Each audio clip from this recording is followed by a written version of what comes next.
اهلا بيكم في فيديو النهارده من اوتو اكسبرت. الفيديو ده فرصه كويسه جدا هتعرف منه كمالك للعربيه ازاي تخفض تكاليف الصيانه بنفسك، سواء كنت العربيه داخل الضمان بتصين في التوكيل او بتصين بره التوكيل او في اي مركز خدمه او ورشه. طبعا ده كمثال هندي بالارقام بموديلين مختلفين من العربيات. يعني ايه كتالوج العربيه بيقول لك كيلومتر معين، يعني ايه مصنع الجزء بيقول كيلومتر معين، انت كمالك تلتزم بايه وازاي تقدر تعرف ده. مبدئيا اللي على ايدينا اليمين ده بوجيه بيركب في عربيات بي ام دبليو موديلات جديده الاف والجي سيريز. العربيات دي يعني لغايه انتاج السنه دي. على ايدينا الشمال في بوجيه بيركب في عربيات جيب. العربيتين تيربو بالمناسبه، علشان احنا بقى عندنا كتير بنسمع انه العربيه تيربو فالبوجيه لازم يتغير على 20,000. طبعا خلينا نقول انه في اقاويل كتير بتتقال هو انا لازم اغير، ولو ما غيرتش ايه اللي هيحصل؟ الموتور ممكن يبوظ. طبعا احنا كملاك بنخاف بنقلق فبنضطر نستجيب لطلبات الوكلاء او مراكز الخدمه. عايز اضيف لحضرتك ملحوظه هنا لازم تبقى واخد بالك منها. اولا اي حد انت رايح تعمل عنده صيانه هو مش رايح علشان يخفض لك تكاليف عربيتك، لا هو رايح برضو خد بالك في تارجت قطع غيار، في تارجت صيانه لازم يتحقق، في حاجات انت بتاخدش بالك منها كمالك. وعشان كده اخترنا موضوع البوجيهات تحديدا. البوجيه البي ام دبليو دوت بيتغير كل التوكيل بيقول لك كل 20,000 كيلو. ولو فتحت كتالوج العربيه برضو هتلاقي توصيه بالتغيير كل 20,000 كيلو. البوجيه اللي على ايدينا الشمال بتاع جيب ده بيتغير كل 50,000 كيلو، ومكتوب في الكتالوج انه كل 50,000 كيلو، والتوكيل بيغيره كل 20,000 كيلو. ليه؟ كما جرت العاده انه العربيات التربو لازم 20,000 علشان ما يتاثرش الموتور.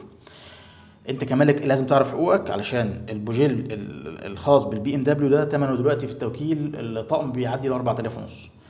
بتاع جيب بيخش في رقم في حدود 3 ونص، فبرضه انت بتتكلم في رقم كبير. لما تعرف حقك هتلاقي ان انت مش محتاج تغير لا ده على 20,000 ولا ده على 20,000. نرجع تاني للكتالوجات. البوجيه بتاع بي ام دبليو التوكيل بيقول لك غير على 20,000، مراكز الصيانه بتقول لك غير على 20,000. ليه بتغير على 20,000؟ انت مش بتغير على 20,000 علشان البوجيه باظ او علشان انت لازم تغير. الفكره بتاع بي ام دبليو انه انا بدي لك عربيه، انت مهتم كمالك للعربيه دي، مهتم جدا بكفاءه المحرك انه والبرفورمانس انه يبقى في اعلى وضع ليه. انا بقى عايز اقول لك كمالك انت فارق معاك كتير انه البوجيه بحاله فنيه 100% من انه بقى 90%. يعني هل 90% النهارده في الاوضاع الاقتصاديه اللي احنا فيها دي تستدعي اني اغير؟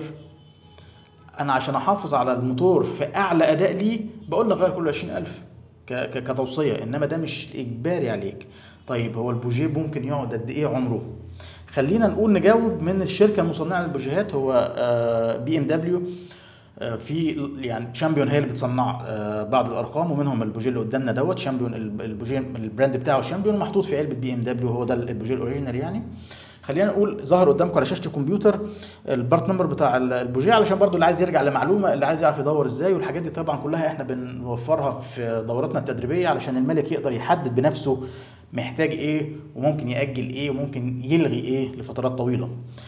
لو جينا بصينا هنا احنا عندنا ده البوجيه وده البارت نمبر بتاعه. الشيت بتاعه السبيسيفيكيشنز بتاعته كل البنود دي طبعا صعب ان احنا نشرحها دلوقتي، وصعب ان احنا ناخدهم ايتم وان كان ده بيتغطى في الدورات التدريبيه بتاعتنا.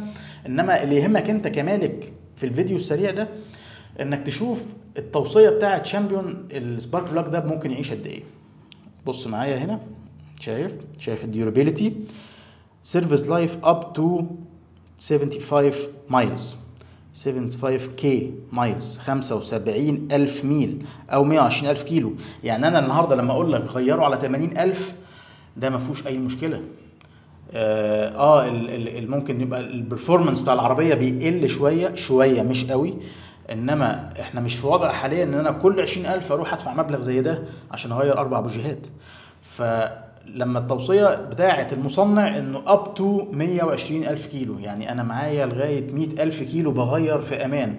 الموضوع اللي بيتقال كتير اصل البنزين بتاعنا وحش، اصل بصوا يا جماعه، في فاكتورز، في عوامل كتير قوي بتاثر على الموضوع ده، بلاش نمشي وراها، علشان لو مشينا وراها هنلاقي انه بنخش في معلومات مغلوطه وبنخش في اقاويل وحاجات اعتبروها إرث ثقافي كده عندنا ملوش دعوة بالواقع.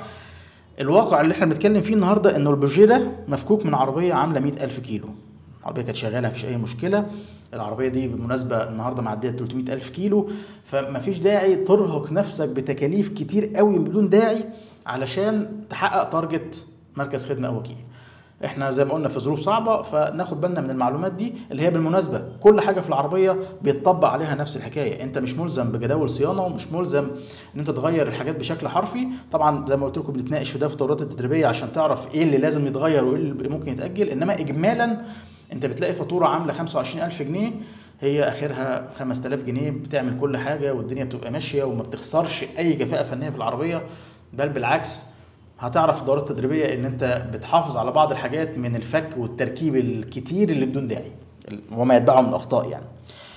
البوجيه التاني اللي على ايدينا الشمال برضو التوكيل في عربيات في بعض الموديلات بتاعت جيب برضو بيغير 20,000 كيلو بداعي ان الطقس والزيت ونوع البنزين. يا جماعه كل ده معمول حسابه، كل ده مش هيأثر في الكفاءة التشغيل بتاعة الموتور، وبالمناسبة الموتور مش هيبوظ، وبالمناسبة برضو البوجيه مش هيتكسر طالما ان احنا عارفين بنشتري ازاي، طالما ان احنا مركبين حاجة اصلي، فما فيش داعي اغيرها في ربع عمرها وقبل ربع عمرها كمان. البوجيه ده الشركة المصنعة للعربية جيب بتقول غيره كل 50,000، يبقى ده المينيمم بتاعي، مش 20 مش 30 مش 40. بلاش نخاف، احنا زي ما بنقول احنا بنعرف مع بعض، فلما بتعرف تاخد قرار صح. تخيل بقى ان انت تبقى عربيتك في الضمان، وعلشان الارقام العاليه اللي بتتقالك في التوكيل فتقول لا انا هروح اصلح بره، فتسمع ارقام اقل فيركب في عربيتك بوجيه مش اصلي. البوجيه مش اصلي او المنتج الرديء ده اللي هو فعلا ممكن يتكسر، يعمل لك مشاكل كبيره علشان انت حبيت تتفادى المبالغ الضخمه، فروحت في ورشه بره قللت التكلفه بس خسرت كفاءه فنيه وممكن تخسر اجزاء كبيره، لانه البوجيه ده لو حصل له تلف جوه الانجن بيعمل مشاكل كبيره جدا. طب ما تخلينا نعرف ازاي نشتري الاصلي حتى لو هنركبه بره التوكيل بالمناسبه، بس في النهايه لما بعرف ازاي اشتري صح، لما بعرف العمر الحاجه اللي عندي ايه بتلافى ده. فممكن ما تخضش قوي من صيانه التوكيل، والاقيها صيانه هتتكلف ارخص من اللي عملتها بره، خصوصا ان الورشه او مركز الخدمه بره. انا ما بقولش ما نشتغلش عندهم، لا نشتغل، بس لازم ابقى عارف التكلفه الفعليه في التوكيل كام. يعني التكلفه الفعليه لو في التوكيل 5000 انا هفكر 1000 مره قبل ما اروح اعمل بره الصيانه دي. انما انا ايه اللي بيخليني اروح اعملها بره؟ ان بلاقيها في التوكيل 25,000، فبسرعه لا يبقى اخد القرار ان انا اعملها بره. الارقام اللي بتتقال لك بره بتبقى برضو محسوبه بناء على ان القائمين على اداره المركز او الورشه عارفين انت سامع كام في التوكيل، فبيدي لك نص الرقم ده، بس انت مش عارف قطع الغيار بتركب لك، مش فاهم ايه اللي المفروض يتغير وايه لا، فبتحس براحه. احنا بنقول لك في اوتو اكسبرت صاين في المكان اللي يعجبك، صاين في التوكيل، صاين في الورشه، صاين في مركز خدمه، بس وانت فاهم كويس. المثالين دول لو انا اديت لك رفلي كده، البوجيهات البي ام دبليو دي لو احنا حسبنا على ان هي بتتكلف افريج 5000 جنيه النهارده في التوكيل، يعني انت في ال 100,000 كيلو ده هتغيره 5 مرات، يعني البند ده بس 25,000 جنيه، في حين ان انت مش محتاج تعمل ده، مش محتاج تغيره كل 20,000، هتغيره مره واحده على ال 100,000 كيلو، انخفض التكلفه من 25,000 ل 5000. هو ده اللي بنتكلم فيه، وهو ده محور يعني ايه كمالك تبقى فاهم. ده محور التدريبات والدورات الفنيه اللي احنا بنعملها للملاك، اللي بالمناسبه ممكن تتصلوا تحجزوا مكانكم فيها. منه بتعرف ازاي اقدر اختار ايه اللي هتغيره ايه لا. الكلام ده بينطبق على الاطارات على فكره، بينطبق على سوائل التبريد، بينطبق على زيوت، بينطبق على اجزاء كتيره جدا، فلاتر هواء، سيور كتينه. الاجزاء دي اللي احنا بنغيرها بشكل مستمر جدا، زي ما قلت لكم في جداول الصيانه هي استرشاديه وليست ضروريه. وكمان انت تقدر تعرف الحاله الفنيه لكل حاجه، يعني تقدر تعرف اذا كان محتاج يتغير دلوقتي فورا ولا ممكن يتاجل الصيانه اللي بعديها، وممكن كمان صيانتين. الحاجه اللي مكتوبه في الكتالوج ريكومنديشن انها كل 50,000 كيلو، توصيه كل 50,000، هي ممكن توصل 70 و80 و90 واكتر. فانت تقدر تعرف ده، بتوفر على نفسك، بتحافظ على ضمانك لو العربيه لسه في الضمان، بتقلل التكلفه كتير قوي، وبتخلص من مشاكل مرتبطه بعمليات فك وتركيب خطأ. ارجو ان الفيديو يكون مفيد، حاولنا نديكم امثله بارقام علشان تعرفوا ازاي انه فهمك كمالك بيفرق كتير قوي في تكاليف الصيانه. ولو الفيديو عجبكم ابعتوا لنا اسئله اللي انتوا عايزين تعرفوها عن اي حاجات تاني، وهنرد عليكم في اقرب وقت. شكرا.